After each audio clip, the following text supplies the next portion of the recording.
بسم اللہ الرحمن الرحیم۔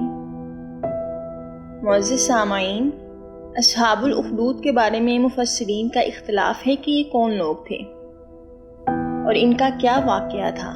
اس بارے میں حضرت صہیب رضی اللہ تعالی عنہ سے روایت ہے کہ پچھلی امتوں میں ایک بادشاہ تھا جو خدائی کا دعویٰ کرتا تھا اور ایک جادوگر اس کے دربار میں بہت ہی مقرب تھا۔ ایک دن جادوگر نے بادشاہ سے کہا، میں بوڑھا ہو چکا ہوں، لہٰذا تم ایک لڑکے کو میرے پاس بھیج دو تاکہ میں اس کو اپنا جادو سکھا دوں۔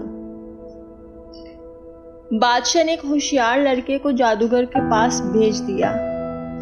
لڑکا روزانہ جادوگر کے پاس آنے جانے لگا، لیکن راستے میں ایک ایماندار راہب رہتا تھا۔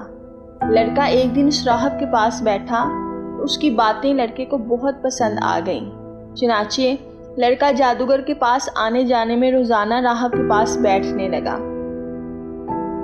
ایک دن لڑکے نے دیکھا کہ ایک بہت بڑا جانور انسانوں کا راستہ روکے ہوئے کھڑا ہے۔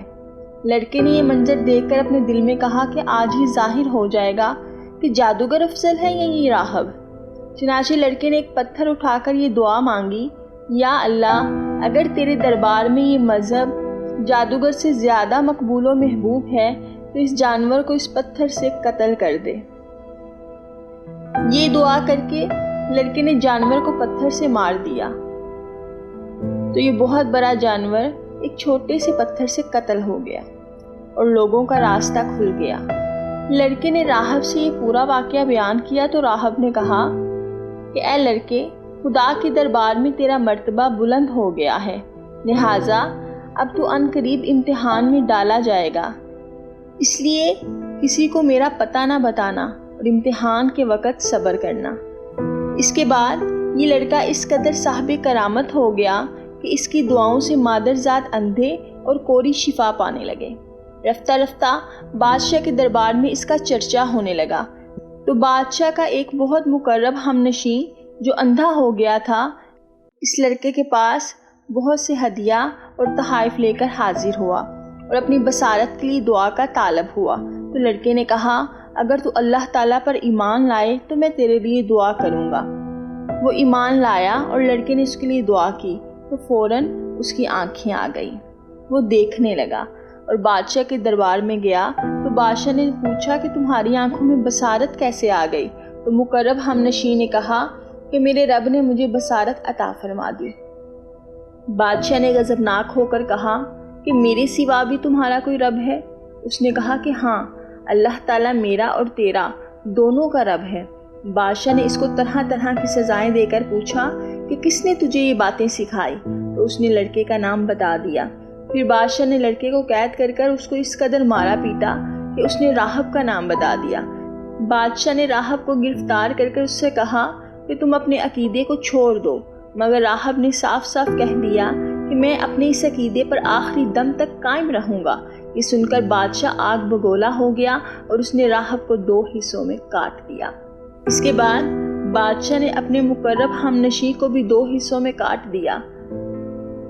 معزز سامعین، پھر لڑکے کو سپاہیوں کے سپرد کر کے حکم دیا کہ اس کو پہاڑ کے اوپر لے جاؤ اور اوپر سے نیچے دھکا دے دو۔ لڑکے نے پہاڑ پر جا کر دعا مانگی تو ایک زلزلہ آیا اور بادشاہ کے سپاہی زلزلے کے جھٹکوں سے ہلاک ہو گئے اور لڑکا سلامتی کے ساتھ بھی بادشاہ کے سامنے آ کر کھڑا ہو گیا۔ پھر بادشاہ بہت ہی غیظ و غضب میں بھر کر حکم دینے لگا کہ اس لڑکے کو کشتی پر بٹھا کر سمندر میں لے جاؤ اور سمندر کی گہرائی میں لے جا کر اس کو سمندر میں پھینک دو۔ بادشاہ کے سپاہی اس کو کشتی میں بٹھا کر لے گئے۔ پھر جب لڑکے نے دعا مانگی تو کشتی غرق ہو گئی اور سب سپاہی ہلاک ہو گئے اور لڑکا صحت و سلامتی کے ساتھ بادشاہ کے سامنے آ کر کھڑا ہو گیا۔ بادشاہ حیران رہ گیا۔ پھر لڑکے نے بادشاہ سے کہا، اگر تم مجھے مارنا ہی چاہتے ہو، میرے قتل کا ایسا ہی ارادہ ہے تو اس کی صرف ایک ہی صورت ہے کہ مجھے سولی پر لٹکا کر یہ پر کر تیر مارو، میں شہید ہو جاؤں گا۔ چنانچہ اسی ترکیب سے بادشاہ نے اس لڑکے کو تیر مار کر شہید کر دیا۔ یہ منظر دیکھ کر ہزاروں کے مجمع میں بلند آواز سے اعلان کرنا شروع کر دیا کہ ہم اس لڑکے کے رب پر ایمان لائیں۔ بادشاہ کو یہ سن کر بہت غصہ آیا اور اس نے ایک گھڑا کھدوایا اور اس میں آگ جلوائی۔ جب آگ کے شعلے خوب بلند ہونے لگے تو اس نے ایمانداروں کو پکڑوا کر اس آگ میں ڈالنا شروع کر دیا، یہاں تک کہ 77 مومنین اس نے آگ میں ڈال دیے۔ آخر میں ایک ایمان والی عورت اپنے بچے کو گود میں لیے ہوئے آئی، اور جب بادشاہ نے اس کو آگ میں ڈالنے کا ارادہ کیا تو وہ کچھ گھبرا گئی۔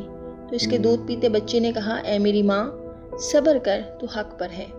بچے کی آواز سن کر اس کی ماں کا جذبہ ایمانی بیدار ہو گیا اور وہ مطمئن ہو گئی۔ پھر ظالم بادشاہ نے اس مومنہ کو اور اس کے بچے کو آگ میں پھینک دیا۔ بادشاہ اور اس کے ساتھی خندق کے کنارے مومنین کو آگ میں جلنے کا منظر نشستوں پہ بیٹھ کر دیکھ رہے تھے اور اپنی کامیابی پر خوشیاں منا رہے تھے، کہکے لگا رہے تھے۔ اور ایک دم سے قہر الہی نے ظالموں کو اپنی گرفت میں لے لیا، اس طرح کہ خندق کی آگ کے شعلے اس قدر بھڑک کر بلند ہوئے کہ بادشاہ اور اس کے سب ساتھیوں کو آگ نے اپنی لپیٹ میں لے لیا، اور سب کے سب لمحہ بھر میں جل کر راکھ کا ڈھیر ہو گئے، اور باقی تمام دوسرے مومنین کو اللہ تعالیٰ نے کافر اور ظالم کے شر سے بچا لیا۔ اس واقعے کو قرآن پاک میں کچھ ان الفاظ سے ذکر کیا گیا ہے، خندق والوں پر لعنت ہو اور بھڑکتی آگ والوں پر، جب وہ اس کے کنارے پر بیٹھے تھے، اور وہ خود گواہ ہیں کہ جو کچھ مسلمانوں کے ساتھ کر رہے تھے۔ معزز سامعین، اس واقعے سے یہ سبق ملتا ہے کہ عموماً خدا کی طرف سے امتحان ہوا کرتا ہے، اور بوقت امتحان مومنوں کو بلاؤں اور مصیبتوں پر صبر و شکر کرنا چاہیے، یہی ان کے امتحان کی کامیابی ہے۔ اور یہ بھی معلوم ہوا کہ ایمان کامل کی نشانی ہے کہ مومن خدا کی راہ میں پڑنے والی تکلیفوں اور مصیبتوں سے گھبرا کر کبھی بھی اس میں تذبذب پیدا نہیں ہوتا، بلکہ مومن خواہ پھولوں کے ہار کے نیچے ہو یا تلواروں کے نیچے، پانی میں غرق کیا جائے یا آگ کے شعلوں میں جلایا جائے، ہر حال میں بہر صورت وہ اپنے ایمان پر استقامت و استقلال کے ساتھ پہاڑ کی طرح قائم رہتا ہے، اور اس کا خاتمہ ایمان ہی پر ہوتا ہے۔